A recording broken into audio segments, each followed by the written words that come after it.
On va s'intéresser maintenant aux cultures du monde. La France, four des cultures, s'il vous plaît. Et on a chargé Myriam Seurat de s'occuper de ça.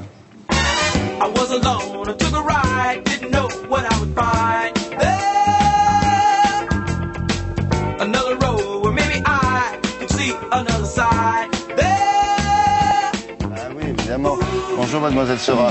Rebonjour. Parce que vous êtes déjà venu dans cette émission, mais vous étiez là même très tôt. Et bon, mais là c'est tout à fait autre chose. On va s'intéresser donc à ces cultures du monde qui traversent la France de temps en temps. Et là vous m'avez parlé et ça m'a surpris, de baladi. Je me suis dit, qu'est-ce que c'est que ça, baladi? Ça s'écrit comment d'ailleurs, le baladi? B-A-L-A-D-I. Comme ça se prononce. Qu'est-ce que c'est on dit le baladi? Le baladi. C'est quoi? C'est la danse soliste des femmes égyptiennes qui dansent du souvent. Quoi. Non, on dit pas la danse du ventre parce que c'est assez péjoratif pour les danseuses orientales. On dit pas danse du ventre.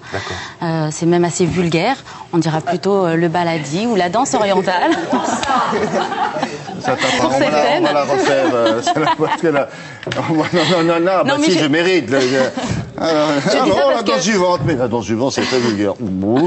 Et l'animateur disparaît. Bon. Je dis ça parce que c'est vrai qu'au XXe siècle, il y avait deux sortes de danseuses du ventre. Il y avait celles qui dansaient dans les rues, vraiment dans des quartiers populaires, et il y avait également celles qui dansaient pour des gens qui étaient plutôt aisés. Ceux de la haute, les nobles. Voilà, donc c'est plutôt les femmes de la rue, voilà, qui ont donné ce sens un petit peu péjoratif à la danse du ventre. J'étais pas tout à fait éloigné de la réalité. Baladi, non, vous n'étiez pas éloigné. Donc le baladi, voilà, oui. C'est la danse solo des femmes égyptiennes face à des musiciens. Souvent, il y a une part d'improvisation et la danseuse, comme souvent les danses orientales, sont vraiment en harmonie avec leur corps et leur esprit. Faut-il qu'elles aient un corps particulier? Faut-il qu'elles aient vraiment des formes? C'est pas indispensable. Non, vous allez voir que dans le reportage, elles n'ont pas spécialement des formes. Vraiment, tout se joue, en tout cas avec Gemma, que nous avons été filmés. Qui c'est Gemma? Gemma, c'est la danseuse principale du spectacle, Zenzela, donc de la compagnie Mille et une Nuits. C'est elle qui a monté le spectacle, c'est elle qui a monté la compagnie Mille et une Nuits il y a 10 ans, quand elle avait 23 à 24 ans. Elles viennent d'où, ces jeunes femmes? Elles sont d'origine européenne. Toutes? Pratiquement. Gemma est franco-italienne. Elles ont des parents qui sont maghrébins ou qui sont égyptiens ou moyen-orientaux? Non. Pour certaines danseuses, oui. Pour Gemma, non. Elle est vraiment franco-italienne. Pourquoi ça peut s'apprendre? Voilà. En revanche, elle est accompagnée de musiciens sur scène. C'est l'ensemble El Darbak. Ce sont 6 musiciens qui jouent des sonorités vraiment traditionnelles d'Égypte avec des instruments. Et vous allez voir, c'est plutôt très exaltant et très dépaysant. Ah oui, c'est sexy.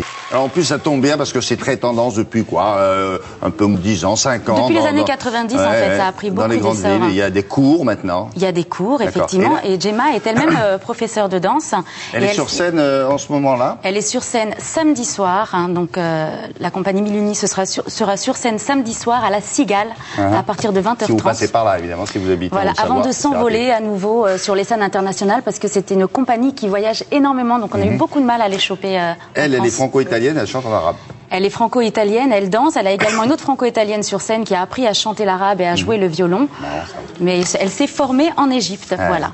Bon, et ensuite, on vous dira comment Myriam dansera, car vous aussi, vous avez appris. Moi aussi, oui, c'est vrai. Bien sûr. Mais là, on n'a pas le temps, c'est dommage. Eh oui. Raté. Merci beaucoup, bravo. Merci.